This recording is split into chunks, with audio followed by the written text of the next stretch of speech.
It's time now for County-Wide, a special presentation of Yavapai Broadcasting News. Join Paul David and Brad Miller as they talk with our community's leaders, newsmakers, and people in the know. You'll hear about the hot topics that affect all our lives here in Yavapai County. And now, here's today's County-Wide.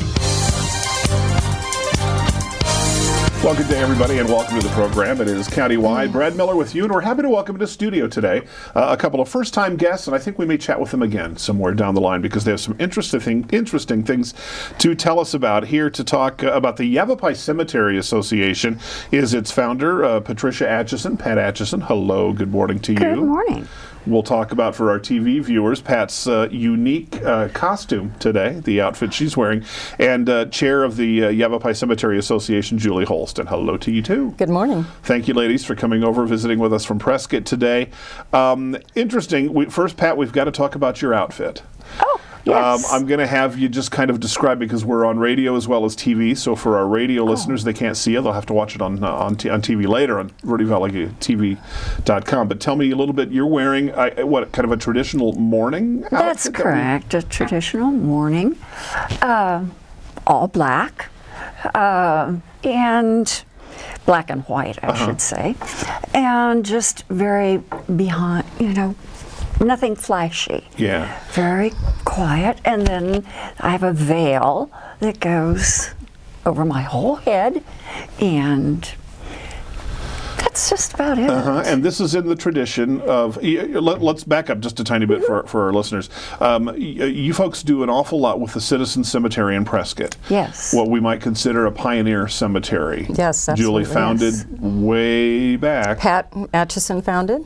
But the cemetery itself right. has been there since 1864, yes. 1864, okay, so at the very dawn of the city of Prescott. And I guess, Pat, in those days, the costume you're wearing today is what ladies in mourning would have. That's right. Something similar to this, very subdued and quiet.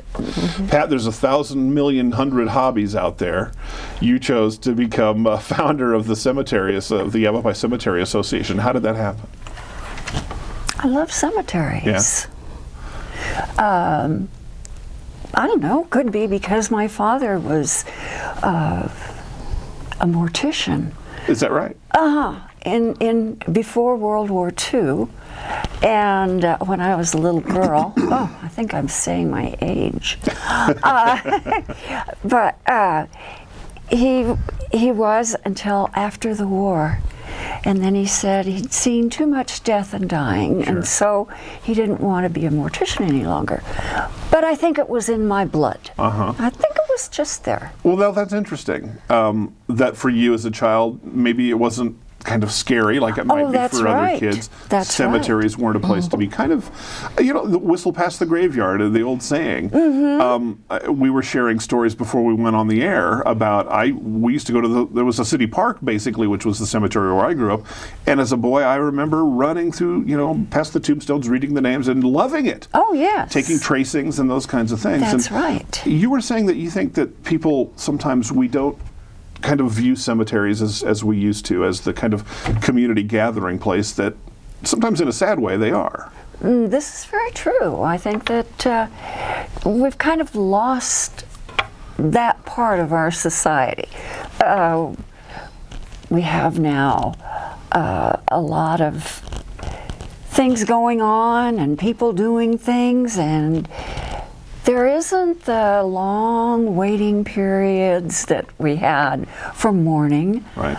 And people would go around with black for years. Ladies would be in mourning for a long time in the 1860s, late 1800s. Exactly. Julie, it seems like, when we look at a community and we think about its history, and we do a lot of shows with a historical bent here on County-Wide, but it seems like a cemetery is an incredible place to start. It's kind of a snapshot, isn't it? And yes. Is that part of what the cemeteries, the association's charge is to preserve that history? Yes, for the Yavapai, our Citizen Cemetery is, like we said, established in 1864, and it was the first public cemetery for Prescott, Arizona. And our mission actually is to restore and preserve that cemetery. It has a lot of interesting history. 70 years of pioneer history. Yeah. Is there, now, when we say preserve, restore and preserve, yes. I guess that's just what it sounds like. Does that mean like daily maintenance or routine type maintenance or special projects? It's just ongoing projects. We do a lot of research on the citizens that are interred there, and we have a historic preservationist that oversees anything we do to the headstones. All the headstones are historic, sure. So they have to be treated very carefully. Right. And our job basically is to keep all of that, make sure it's preserved in its historic state and cleaned, weeded. We oversee the entire thing. Just all of those things. Cemeteries are outside. Yeah. You're going to have all that susceptibility. Obviously, weather is going to be, I guess, a huge piece of this. Right. Unfortunately, I imagine some vandalism or those kinds of. Yeah, we've had a lot of increased vandalism. Recently, we had the Prescott Center Rotary Club out. They brought out about 30 members and did a lot of cleanup for us, re-landscaped some major family plots. And we have a lot of people that we individually adopt graves out to, that come out to the cemetery and they're responsible for taking care of those graves, raking them, cleaning the headstones. And that's... Okay, like the adopt a highway things that we see. People kind of, that's your stretch of road. Right. This would be your area to, okay. Well, it seems like that would be a great idea. One of the things that I got in doing some research for the program today, if you just Google Yavapai and cemetery, you're going to get a list. It's probably about 20 pages long or so. Yeah. And at first I was kind of surprised, and then I thought, well, no. Especially when you go back to this period of time, the late 1800s and early 1900s, you know, folks didn't travel tremendous distances for any reason, let alone to depart with their loved ones. Almost every community in Yavapai County, it seems, had a plot of some kind or a proper cemetery. Have you found that? Do you get? I know that your focus is with the Citizen Cemetery specifically, but surely you've kind of looked beyond that border into the county, and is that the case? Yes. Oh, absolutely. And I've traveled quite a bit around the state, and that's one of my favorite things to do. Like Pat, we just love cemeteries, and we love to walk around in cemeteries, and most communities do. Yeah. We were, let's go ahead and take our break. We were talking a little bit about, you mentioned family plots, and I want to chat about that a little bit, about how, especially back then, when folks were buried by family, by ethnicity, maybe by religious affiliation, or maybe the scoundrels were in one corner, things like that. So we'll chat a little about that if we can when we come back. Visiting with us today, Pat Atchison and Julie Holst with the Yavapai Cemetery Association. We'll take a short break and come back right after this.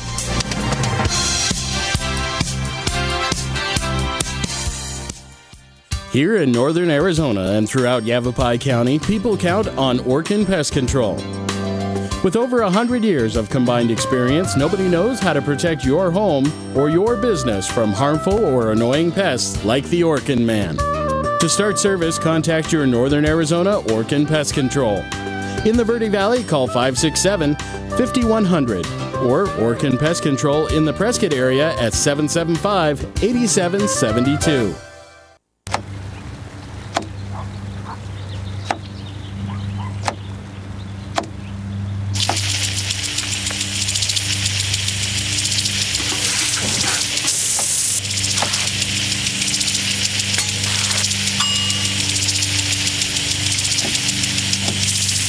Clean kitchen surfaces, utensils, and hands with soapy water. 1 in 6 Americans will get sick from food poisoning this year. Keep your family safer. Check your steps at foodsafety.gov. If you're looking for a new pet that your family will cherish every day, consider adopting from a shelter. Shelters are the best places to find a new pet. That's where you'll discover healthy, loyal, and loving animals, eager to become a part of your family. A person is the best thing to happen to a shelter pet, so bring home your new buddy today. To find out more, visit theshelterpetproject.org. Hey, honey. What's up, buddy? Honey? I think he's been smoking pot. Call 911. It's okay, Joey. I'm here. Can you hear me, son? I'm right here. Are you with Is he me? breathing? He's not responsive. Hello? Honey, give me a steak knife and a ballpoint pen. What are you now, doing? stop. I'm gonna do mouth to mouth. You know lots of ways to help your child, but do you know what to do if they're using drugs? The partnership at drugfree.org can help.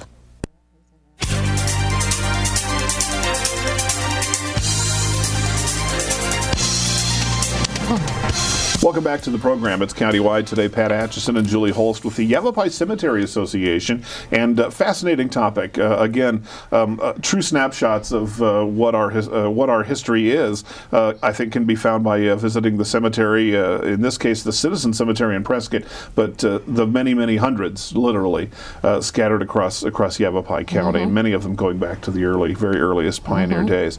You mentioned family plots, and again, in doing some research, I find that that's very common. And in fact, a lot of cemeteries start out as family plots, where you'll get members, say, of a larger, more prosperous family, something like that, or whatever. And then it ends up becoming something a little bit different. And Pat, you can talk very directly to this. Your family's been here an awfully long time.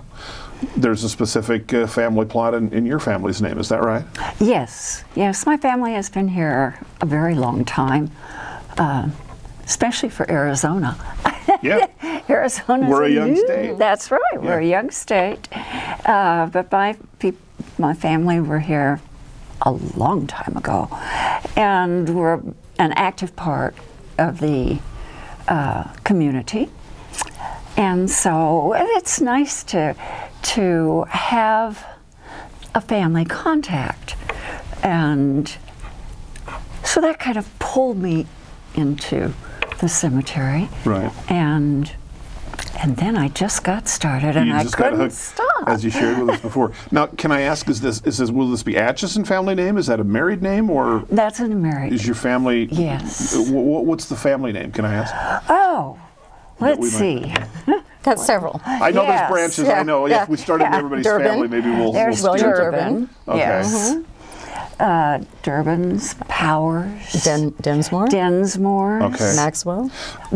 Extended family. Tell me some more, Julie. There's. I just want to kind of throw out some of the earlier pioneer names that some folks certainly in our area will be familiar with that they'll find in the Citizen Cemetery. Well, gosh, we have several members from the Miller Valley family, the Miller family, and if you're familiar with Prescott, it's Miller Valley Road. Right. It was Miller Valley Ranch. It's funny when you walk through a cemetery how many road names you see. Yeah, you know, that's true. I've noticed that time after time. We have a good one. That's right. That you'll that he got a road named after him. Yeah. Let's see. We have a very prominent family, a larger family. You're talking about large family plots. It was a Genoux family. And there's still a descendant in Prescott, and she takes care of that large family plot. The Chicharretto family was an Italian family, and there are probably 4 or 5 people in that plot. Okay.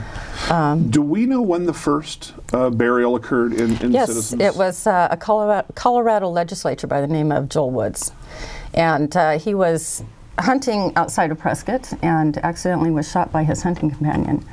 Wow. So it was an accidental death. He was buried in there. The second person was a Richard Hancock, and I'm sorry I can't remember at the moment how he was killed. But those were the first 2, and then just followed up for 70 years. 1860 something. That was 1864. Wow. Same year Prescott became territorial capital. Yeah. That's when the cemetery was established. Yes. I here again in kind of doing some research and looking around, I noticed, and I don't know that we do this so much anymore. In fact, I don't think we do.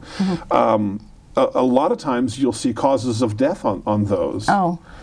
Taken by illness, maybe, or somewhat generic, but even that, we don't, gunned down. I mean, that's the exciting Wild West stuff. I'm going to ask you about that too in a minute. Okay. But I noticed that over time, and here again, you get a sense of how the culture kind of looked at things. Yes. It seemed to me that sometimes just the stones or the plots themselves were maybe not the headstone itself was bigger or more ornate. That is the case in some. Sometimes they were still quite simple. I guess because just making them back in those days was much more difficult. Well, than it probably and is depending today. on the wealth of the family, there was just you got a whole variety in there. People with money and people with no money, and so headstones depend a lot on that. Right. how much money the family had to spend. Sure. And it makes perfect common sense. We talked kind of about just kind of ethnic differences. You were telling me before the show we had a lot of Chinese immigrants in our area. We did. And they had a kind of a... there were a number of them buried on the southeast side of the cemetery. And it's a Chinese culture to send the deceased family member back to China. And so many of them were, their families disinterred them and sent them back. We have probably 3 or 4 that never were, and usually that was because the family didn't have the money to do it, to be able to send them back. Right. And so they are still there, and we have people that take care of those plots. Is Citizen Cemetery, I hate this word, segregated, but that was how it was back in the old days? Yeah, pretty much. There's a black section, there's a Hispanic section. Right. You can, there are variations, of course. You will find, we have a potter's field. A lot of people in the potter's field. Interesting. What does that mean? Potter's field paupers. People that, because so many miners and transient type people came through Prescott. Right. A lot of people came here, they didn't have family, and they may have died here, and no one knew where they came from, who their family members were.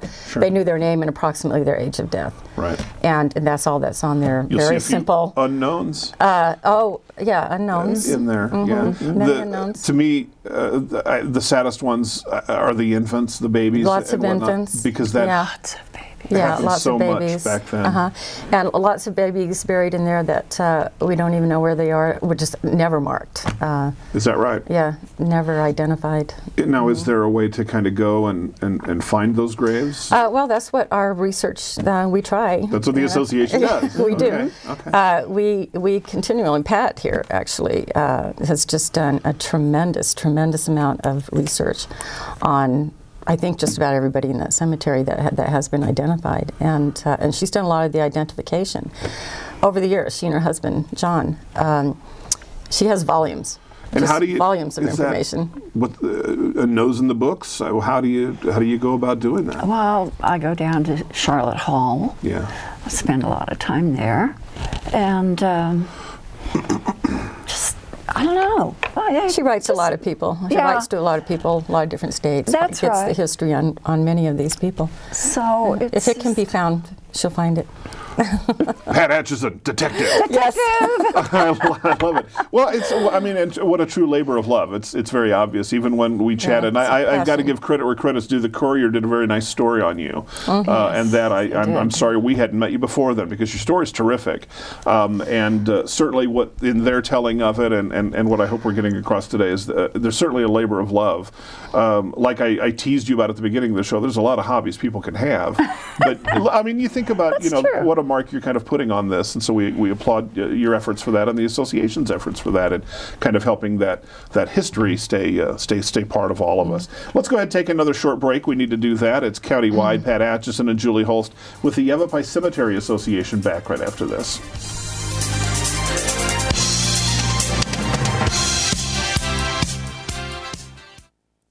Here in northern Arizona and throughout Yavapai County, people count on Orkin Pest Control.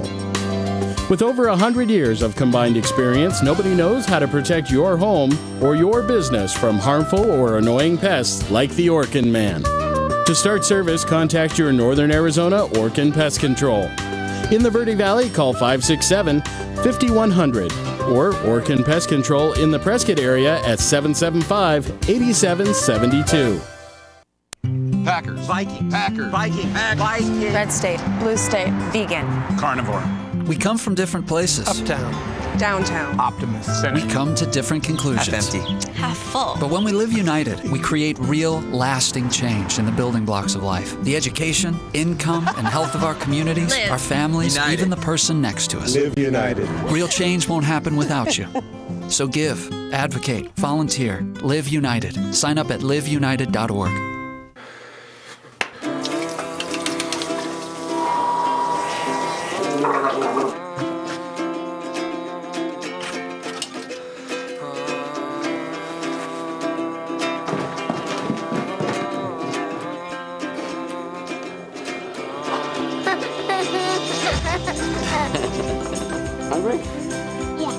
the smallest moments can have the biggest impact on a child's life.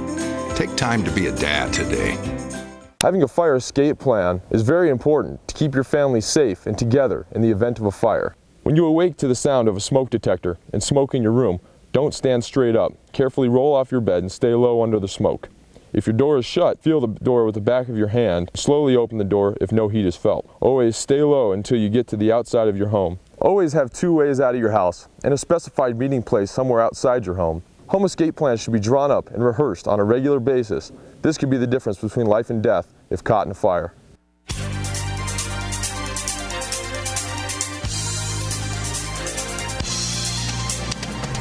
Welcome back to the program. Again, it's Countywide. Brad Miller with you and our guest today, Pat Atchison, and Julie Holst with the Yavapai Cemetery Association. Specifically, a lot of their work focuses on the Citizen Cemetery in Prescott. How many grave sites are in there? Do we know? Oh, we don't know. Yeah. We know that. Lots. Yeah, I know that. We know that there are approximately 2,500 people buried in that cemetery. Only about 845 have been identified. Wow. Okay. Yeah. My flunkies here, these guys, you can tell where our Paul David and Ryan Nichols and the folks associated with our show, where they come from. They want to know who's the most infamous, notorious criminal or gunslinger or that type of character. Do we know who yes, that would be? That would be James Fleming Parker. Parker. He was hanged in Prescott, Arizona, for shooting and killing the assistant district attorney at the courthouse. Wow. And he was a known horse thief, train robber.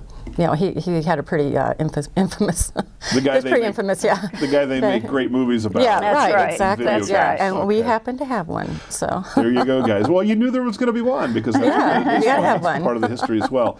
Again, a big part of history, and maybe the only time probably that a lot of people come to a cemetery is going to be on like Memorial Day and remembrances of service people. Right.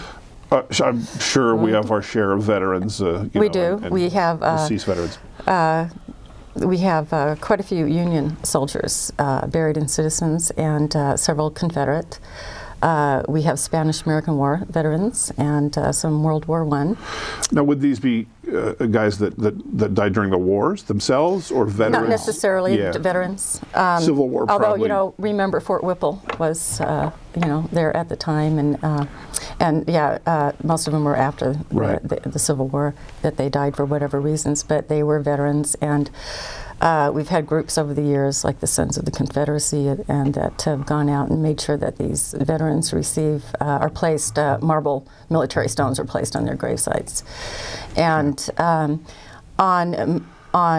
Memorial Day, every year, we have an observance day at the cemetery, and we base it on a 1910 ceremony that happened in Prescott, where actually a procession took place from the downtown Prescott, from the town, because the cemetery was actually quite a ways out of town at the time. And they marched to the cemetery, and local dignitaries speak, and the Gettysburg Address is recited. And we do the same thing to this day. And we have flowers and flags that are placed on the grave sites of the veterans. Great. And it used to be called Decoration Day, actually. And it's in fact, we call it that, Decoration Day, rather than Memorial Day. And that goes back to right after the Civil War too, as far as the Decoration Day.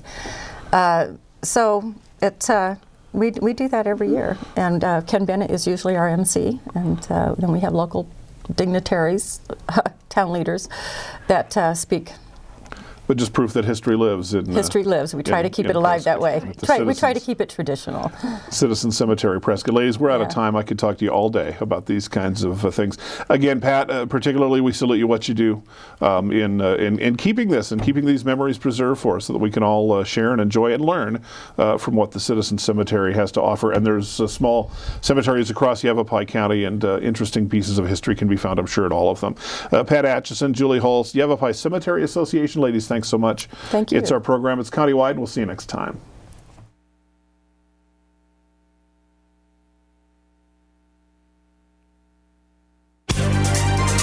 This has been Countywide, a special presentation of Yavapai Broadcasting News. Listen in each Tuesday and Thursday as we tackle the hot topics and talk to the decision makers across Yavapai County.